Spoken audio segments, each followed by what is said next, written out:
This is crazy, but here's my number, so call me maybe. Hi wrestling fans, thanks for clicking the dreaded D-Rose report. WWE Champion CM Punk apparently surprised Comic-Con officials with his recent interviews because he drew a better crowd than John Cena. Duh. How did that happen? And apparently Cena, he didn't draw what the convention's officials expected the few times that they did use him, though. But even though she's only been in developmental a short time, there's been talk about putting Ashley Flair Johnson with Cody Rhodes as a manager. Anyway, the idea is that Flair would be paired with a Rhodes, pairing off the great rivalry with Ric Flair and Dusty Rhodes. But I got a feeling old Rick is not going to be too far behind in this somewhere. I got some more information on him on down the road here, but what it is, they get her on screen as soon as they can, and then she'll be doing training and then do the managerial thing, and then till she gets good in the ring. All right. As noted before, old Flair's daughter, she's using the name of Charlotte, as in North Carolina, or is it South Carolina? Anyway, in NXT, she's using that. Ashley was a star high school volleyball player and a level 9 gymnast when she was younger, and able to do things in the ring that none of the other developmental divas in WWE can do, at this early stage of the game. I was the same rating when I was in high school. Anyway, she trained with George South in North Carolina before joining WWE. Don't know George South. Anyway, last word, the former WCW WWE star Butch Reed. He was in the Jefferson County, Missouri Detention Center due to a probation violation. I can't remember what he got arrested on, but I don't know whether it could have been DUIs or something. Anyway, potential TNA talent Scorpio Sky, Shawn Rickers, they were both scheduled to be at the invitation-only WWE tryout camp in Southern California this past week, but no-showed. And we were, I kind of noted before that matches had to be cut short at SummerSlam due to the production issues and time restraints. Well, anyway, WWE matches actually had several minutes cut from it, but it was just because the undercards went longer than planned. And a big part of the timing had to do with the Kevin Rudolph performance in the middle of the pay-per-view. Speaking of the performance, WWE reported that fans dancing, they were planted in the crowd by WWE. Oh, that ain't nothing new. They do that all the time. But we don't really have to have a band play at. Just turn up the volume on the Titantron. That's good enough for us. We want to see some wrestling. Current target date for, unless you got Steven Tyler there and Aerosmith or something. Anyway, target date for Mark Henry to return from shoulder surgery is late fall. Henry's saying that if his shoulder doesn't fully recover, he may just retire, but is expected to return though. And former TNA star Alex Shelley, he's indeed been in serious talks with TNA this past weekend. He hasn't signed a contract yet, but he's being booked for the New Japan tour in September. And word is Shelley and WWE are close to a deal, and that signing is imminent. WWE star Christian.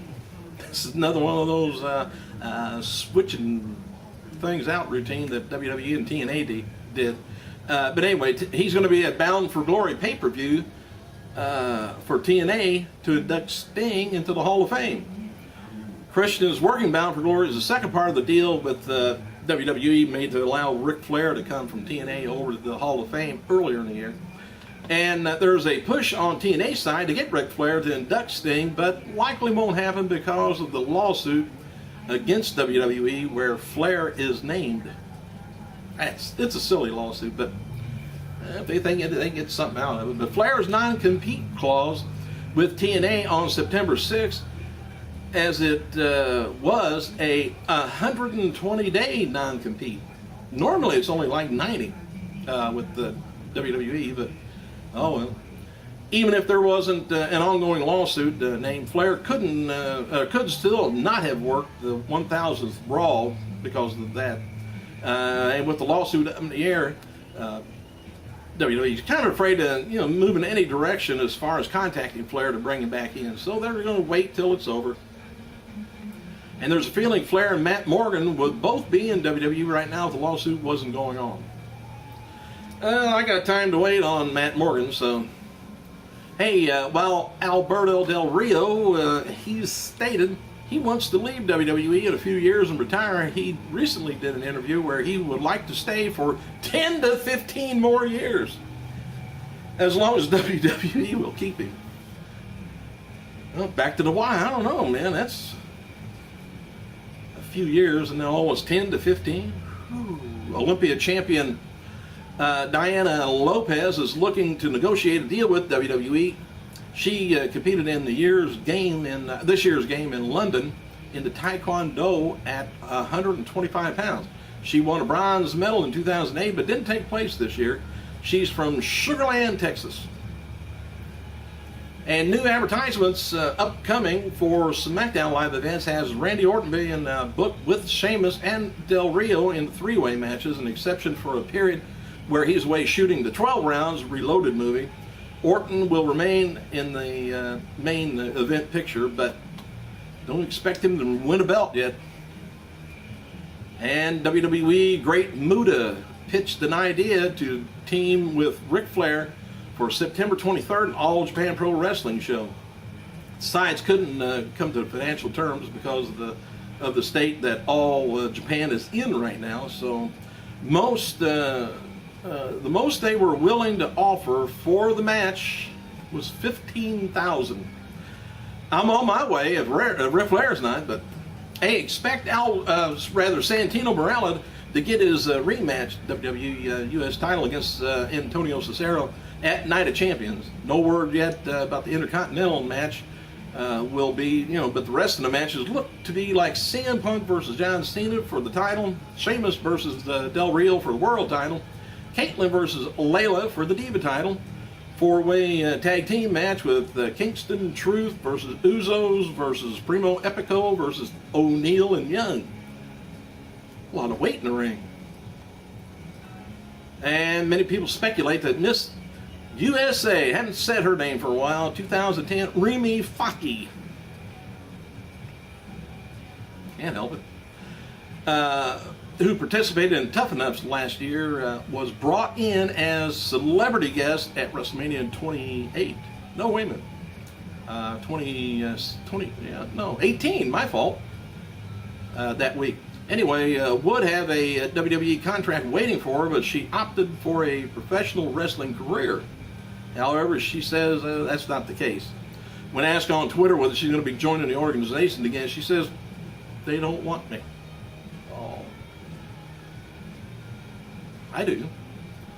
Billy Gunn, who appeared on 1000th Raw, is the newest addition to the Alumni section over there and writes for the multi-time champion. Says, whether he was a smoking gun or a new age outlaw, Billy Gunn never let his mouth write a check that his butt couldn't cash.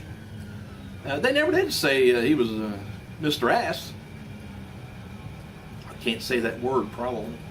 And anyway, WWE officials reportedly impressed with Gunn with his interaction with Shawn Michaels on 1000th Raw, and believes that he's going to be receiving at least one match in the future on television. More recently evaluated WWE talent 2 weeks ago at Florida Championship Wrestling. Hey, The Mummy returns with The Rock Sunday on TNA at 1:30. Jim Ross was asked why Tyler Rex departed on Twitter, departed WWE. He said he asked for it. Happy for him. Sometime one has to move on. I think he's got a young kid and some other things he wants to stay home for. WWE champion CM Punk went Wednesday afternoon to WWE Developmental down in Tampa, talking to and meeting with the talent down there. While news has been out for quite a while that NXT spoiled it on their official website, that Seth Rollins defeated Jinder Mahal to win the vacant NXT title on this week's episode of NXT. And Rollins was asked if he felt to be named the first ever NXT champion on Twitter. He says, easily the greatest moment of my career, surreal, doesn't do justice. Antonio Cesaro, WWE US title win at SummerSlam was covered by mainstream media by some outlets in Switzerland. WWE 2012 SummerSlam pay-per-view from Staples Centers in Los Angeles actually had 17,482 fans in attendance, with about 14,000 paid.